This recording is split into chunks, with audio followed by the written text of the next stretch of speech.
Dopo un periodo di stop causato da vari motivi e negli ultimi anni anche dalla pandemia da Covid-19, ritorna a Favara la ultracentenaria Festa di San Giuseppe.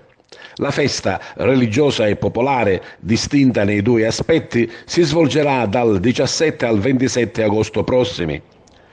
Una data estiva rispetto a quella liturgica del 19 marzo, voluto appunto oltre 100 anni fa per dar modo ai tanti favaresi emigrati che tornano a Favara per le ferie estive di poter partecipare ai festeggiamenti del veneratissimo patriarca. Data estiva gradita anche dai tantissimi favaresi che proprio a fine agosto, terminati i lavori nei campi, ritornavano in paese per godere del meritato riposo e poter partecipare ai festeggiamenti. Una festa che vedrà insieme momenti di preghiera ma anche ludico-ricreativi. Un ritorno alla festa estiva auspicato dai parrocchiani e condiviso dai tanti cittadini, da esponenti di associazioni impegnate nel campo sociale, culturale e sportivo che vogliono mettere a disposizione il proprio talento, la propria capacità, le proprie forze per animare una festa di San Giuseppe che unisca la religiosità e la venerazione per uno dei santi più amati dai cattolici alla condivisione di eventi che vedano la città ed anche forestieri trascorrere serene serate all'insegna del sano divertimento. Ecco, quest'anno si è pensato di fare qualcosa di nuovo, anche perché con quello che si è passato negli ultimi anni la festa si è un poco scemata, per cui c'è stato un gruppo di cittadini e di fedeli che si vogliono impegnare maggiormente perché possa riuscire questa festa che si svolgerà dal 17 al 27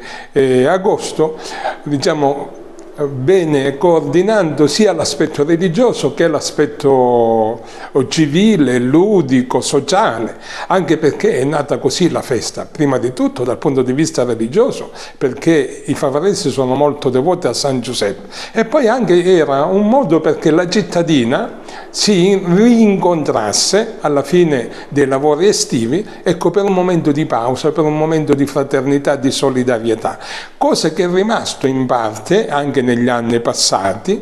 ma quest'anno si vorrebbe vedere di poterlo maggiormente coordinare. Siccome i mezzi però non sono molti, perché la situazione che viviamo è piuttosto critica, questi si impegnano sia con i loro mezzi e sia con i loro sforzi perché, diciamo, tutta la cittadina sia invogliata anche a un aiuto, a una partecipazione corale, anche perché possa riuscire. E ci saranno delle persone che passeranno nella città munite di un foulard, di qualcosa di riconoscibile, e poi lasceranno anche delle matrici per dire che sono delle offerte che vanno a quella finalità, che passeranno in questi 2 mesi che precederanno la festa per vedere quello che potremo organizzare. In base a quello che raccogliamo, in base alle possibilità che troveremo, ecco, poi faremo questi 10 giorni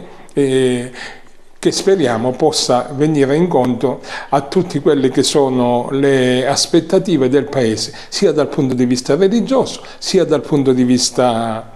sociale e umano e dal punto di vista ludico.